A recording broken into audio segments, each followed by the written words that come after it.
Hey guys, Dr. Ben here. Welcome to a Power Pack Brokerpreneur Byte. Get ready to dive into proven strategies for recruiting top talent, retaining your best agents, and skyrocketing sales in the next 10 minutes. I'm your host, of course, Dr. Ben Spears, along with our real estate guru, Matt Vi. Join us as we unravel the secrets to take your brokerage to new heights. Let's dive in.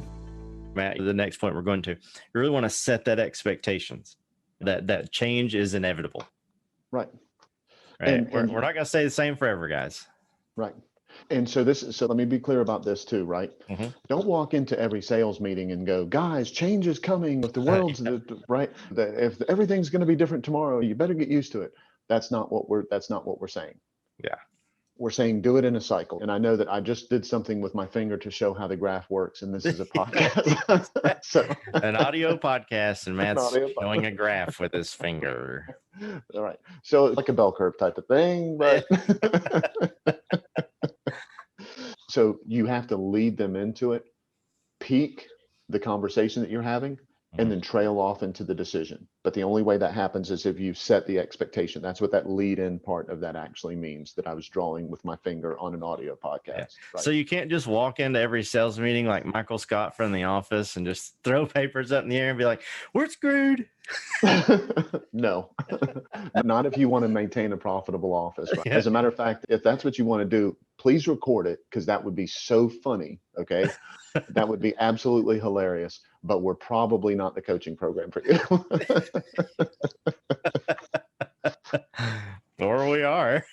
Yeah. Well, yeah, but you're going to have to listen really hard. Yep, exactly. Yep. Yeah. A lot of setting that expectation, right? Letting people know that listen, there are going to be times when you come in and everything's not just exactly the same, because a lot of people, they get in that comfort zone, they get complacent. Yep. And as life is as hectic as it is, and this kind of sounds funny, especially from a real estate standpoint, but I think a lot of people who go to work every day, the part that they like about work is they know what to expect.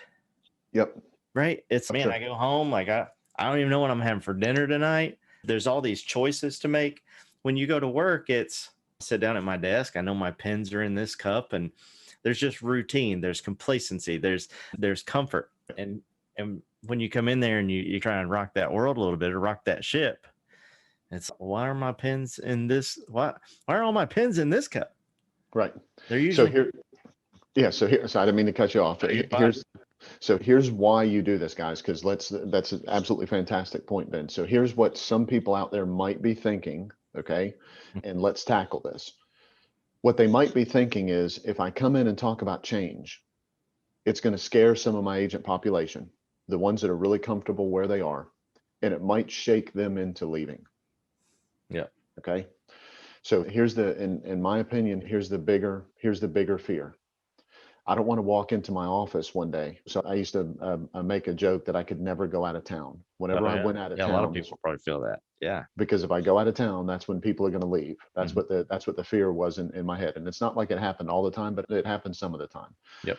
And it's usually really productive people. So that to me is more concerning. That to me is more worrisome, is that one day my agent is going to be sitting there and get a phone call from another broker, and the broker is going to say, hey, did you realize that this is how this is happening, and that the yellow pages are dead, and that in order to be connected with what's going on, you have to authentically be doing this and that and whatever.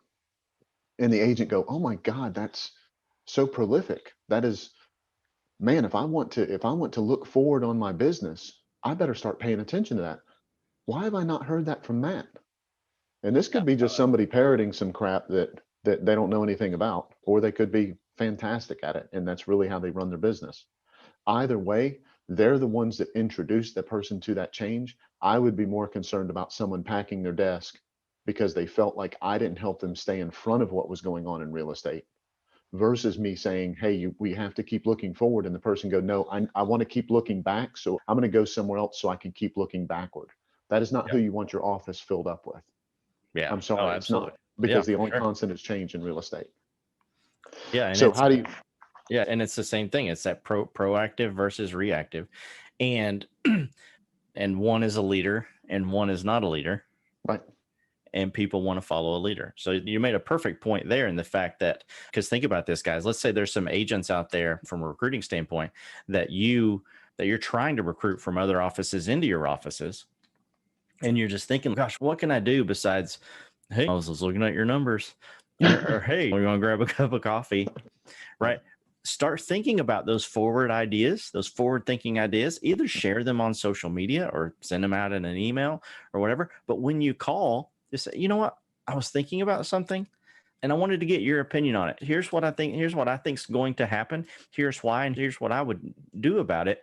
What are your thoughts on that?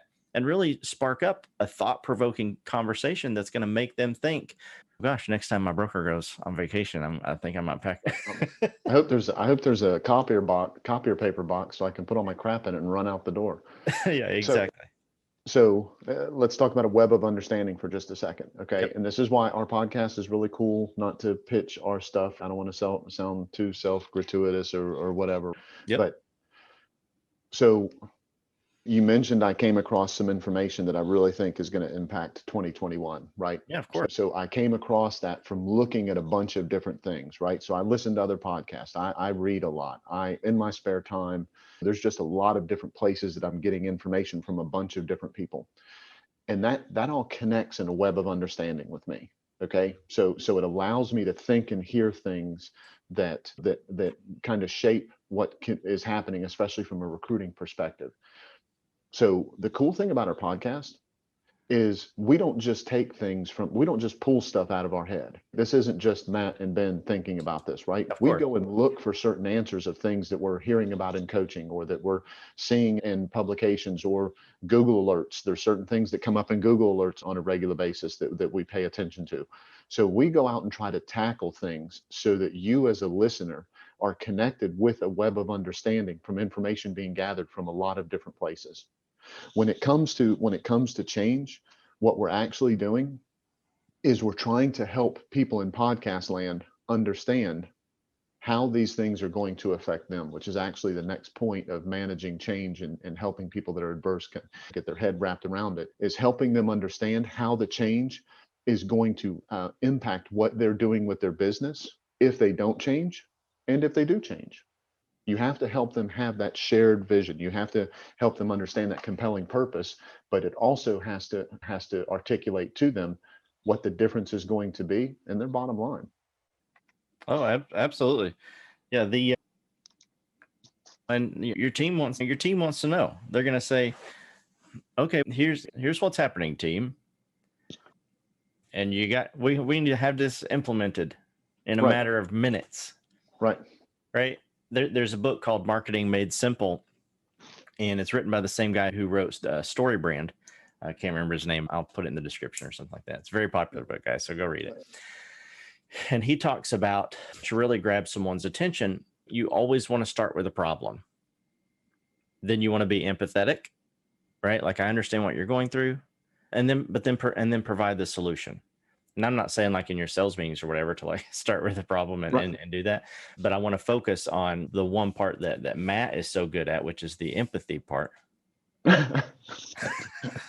I reassured that I wasn't this morning. I sent Ben a text about something this morning that reassured that empathy is not my strong suit. Okay. And so let them know, listen, guys, we're going to make some changes, but I know you're going to have questions, right? Like, I'm here to answer them. Right. I have the solution. I understand. I've been going through these questions myself. Right. Right. That's right. So sharing that common bond with them. Yeah, that's exactly right. And that way, Donald Miller, I think, was the guy that wrote the Yes, story. You're exactly correct. So what you're doing is from an empathetic standpoint, you're making sure that you understand the problems that they're going through and you help them connect with you for them to realize that the solutions that you're coming up with are to help deal with problems, even if they don't know they have them yet, problems that are on their way. Yeah. That's going to be reassuring. That goes back into that whole leader thing, which Ben has mentioned a couple of times.